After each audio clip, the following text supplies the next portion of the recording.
नमस्कार, आप सभी का स्वागत है एनडीटीवी इंडिया पर। मैं हूं समरजीत सिंह।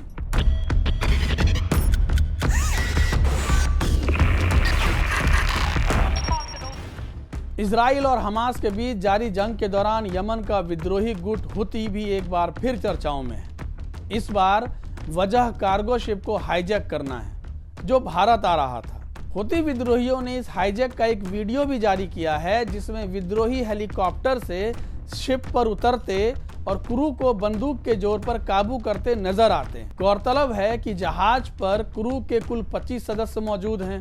अभी तक मिली सूचनाओं के मुताबिक जहाज तुर्की से भारत आ रहा था और विद्रोहियों ने इसे इजरायली जहाज समझकर हाईजैक किया है। हालांकि इजराइल के पीएम ने जहाज के इजरायली होने के दावे का खंडन किया है। साथ ही बेंजामिन नेतन्याहू ने इस हाईजैक के लिए ईरान पर गंभीर आरोप लगाए हैं। उन्होंने इस हाईजैक को अंतर्राष्ट्रीय जहाज पर हमला करार दिया है। एक बात और, यमन का यह विद्रोही गुट यानी हुती विद्रोही गुट इजराइल और हमास की जंग में काफी वक्त से हमास का ही समर्थन करता आ रहा है। अब इसने कार्गो शिप को हाईजैक करने के साथ ही हमास के समर्थन में जंग में अपने प्रवेश पर मुहर लगा दी है। आज हम आपको बताएंगे कि इजराइल के साथ साथ पूरी दुनिया को आंखें दिखाने वाला यह हुती विद्रोही गुट है कौन। हुतियों का उदय 80 के दशक में यमन में हुआ था। हुती उत्तरी यमन में शिया मुसलमानों का सबसे बड़ा आदिवासी संगठन है। हुती आंदोलन का नाम भी इससे जुड़े परिवारों के कारण ही आया है। ये परिवार सऊदी अरब की सीमा पर स्थित यमन के उत्तरी प्रांत सादा के पास रहते थे और अब यह आंदोलन जंग में तब्दील हो चुका है।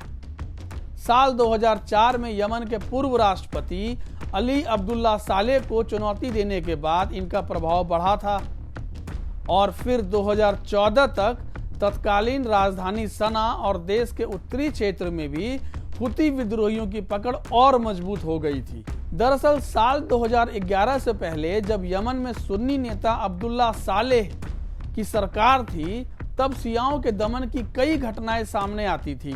हुतियों की मूल राजनीतिक विचारधारा शाही शासन के खिलाफ है और ये लोग इजराइल, अमेरिका और सऊदी अरब को अपना दुश्मन मानते हैं। तो क्या ईरान करता है हुतियों का समर्थन? आपको यह भी बता दें कि सऊदी अरब के सहयोगी पश्चिमी देश हुतियों को हथियार और आर्थिक सहयोग देने का आरोप ईरान पर लगाते रहे हैं और इसकी अहम वजह यह है कि बीते कई सालों से ईरान भी हुती विद्रोहियों के समर्थन में ही बयान देता आ रहा है। दरअसल ईरान भी शिया बहुल मुल्क है और हुती मुस्लिम भी शिया ही हैं।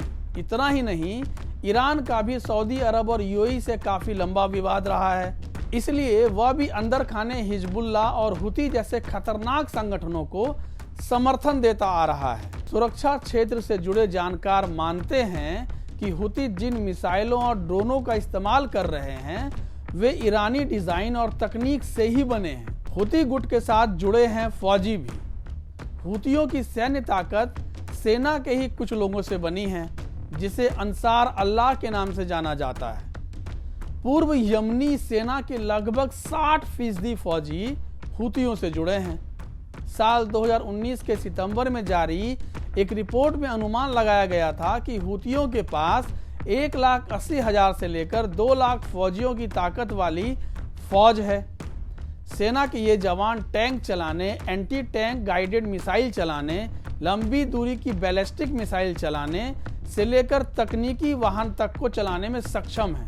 क्यों बनाया गया था यह विद्रोही संगठन? मीडिया रिपोर्ट्स के मुताबिक 2000 की दहाई में विद्रोही फौज खड़ी हो जाने के बाद हुतियों ने 2004 से 2010 के बीच सालेह की फौज से 6 बार जंग की। साल 2011 में अरब देशों यानी सऊदी अरब, यूएई, बहरीन और अन्य के हस्तक्षेप के बाद जंग खत्म हुई और तानाशाह सालेह को देश की आवाम के प्रदर्शनों के चलते पद छोड़ना पड़ा। इसके बाद मंसूर हादी यमन के नए सदर यानी राष्ट्रपति बने, लेकिन मुल्क में जिहादियों के बढ़ते हमले, दक्षिणी यमन में अलगाववादी आंदोलन, भ्रष्टाचार, बेरोजगारी और फौज का पूर्व राष्ट्रपति सालेह को समर्थन हादी के लिए मुश्किलों को बढ़ाता रहा।